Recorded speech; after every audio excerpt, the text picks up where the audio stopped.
News Channel 5 Network. This is Morning Line with Nick Barris.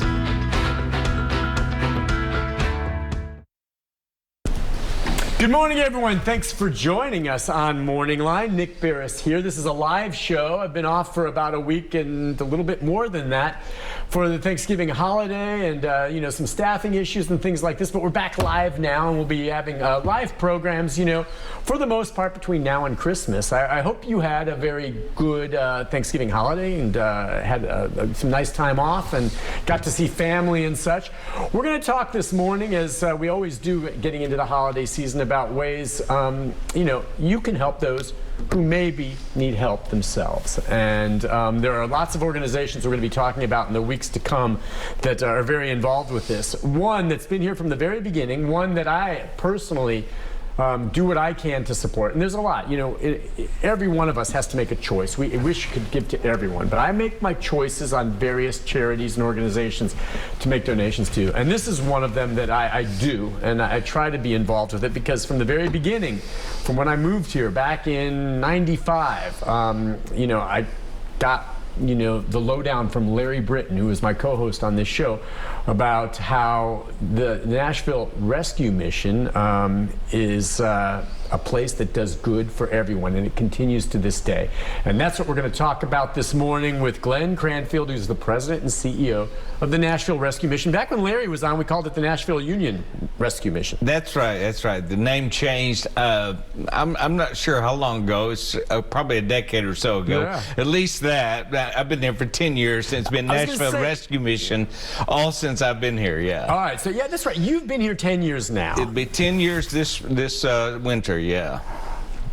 Wow, there's so much to talk about. We're going to get into it. We can take some phone calls and questions, but I've been here for that long, and I've been going and volunteering, and I just saw you last week, of course. That's right. A lot of us here at News Channel 5 head over.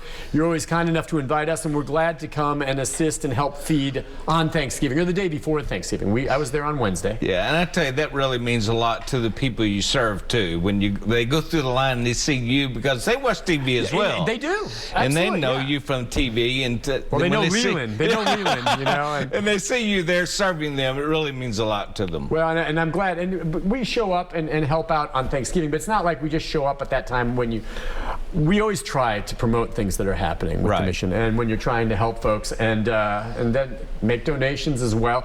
But it was neat to see the people come through, and that so many of them are dealing with hardship, but they come in with a smile on their face. Yeah. And it's women and men, a few children even, making their way through.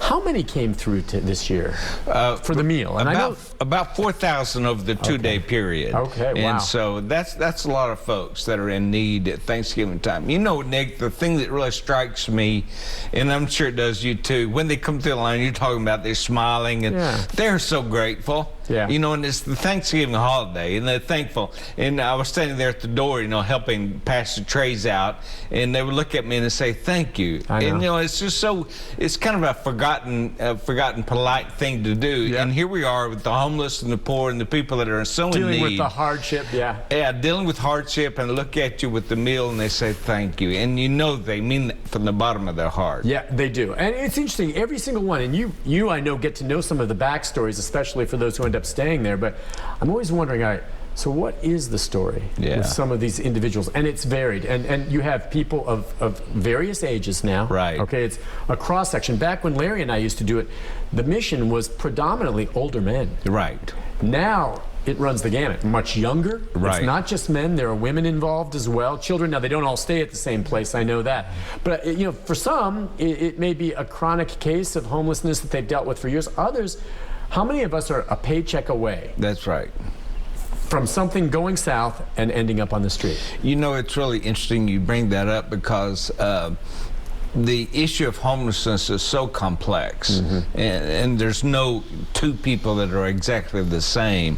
So being that the way it is, there's no silver bullet to solve homelessness, because there's so many individual situations or circumstances that we have to be able to help them in each and every one of those. And if it was just one thing, if it was just one thing, and we could tackle that and solve that, but it's not. It's very complex. It is. I mean, I'm thinking of the different reasons, and some have shared it. Some are suffering from a mental illness and need help, and they just haven't been able to function. Others have had substance abuse. Others had neither of that.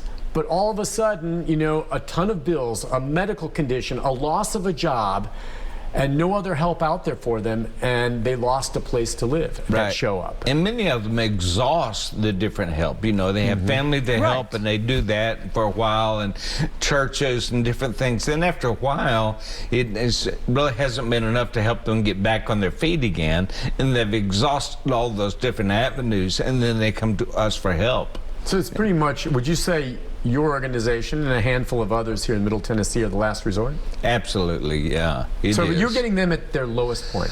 Well, it is, you know, and that's another interesting thing. You know, you and I would consider that the lowest point, but there's many that come to us that they still haven't hit their lowest points. Particularly, I'm talking about substance abusers.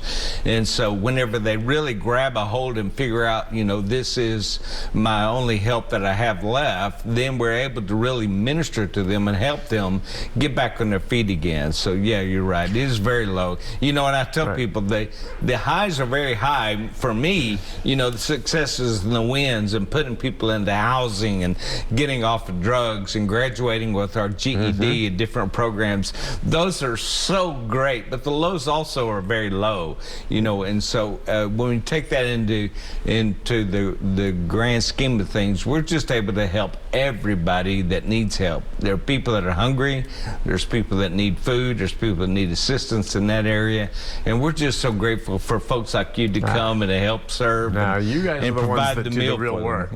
And I'll say this, I recognized, you know, while we're feeding all those people on the day before Thanksgiving that, all right, I'm seeing this in its microcosm at that one day, but you guys feed people every single day. Every single day. Folks of that. It's every single, what we're doing there, maybe there's more people turning out for Thanksgiving, I would imagine, but you're feeding hundreds every day.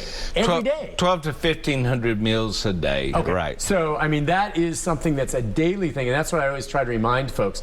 Take note now, and that's one reason we're doing the show, but keep in mind it's a year-round need. That's right. You know, and continually 365 days a year.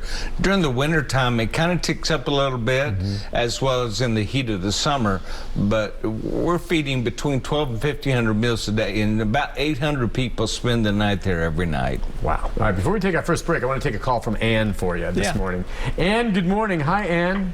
Good morning. Nice to hear not from you. to date myself, but it's before there was Nashville Rescue Mission. It was Room at the End at Holy Name Church, and that's where I started it with. And over the last 40 years, we have done a lot for the men of our city, but we have not done enough for the women and the children and the families of our city.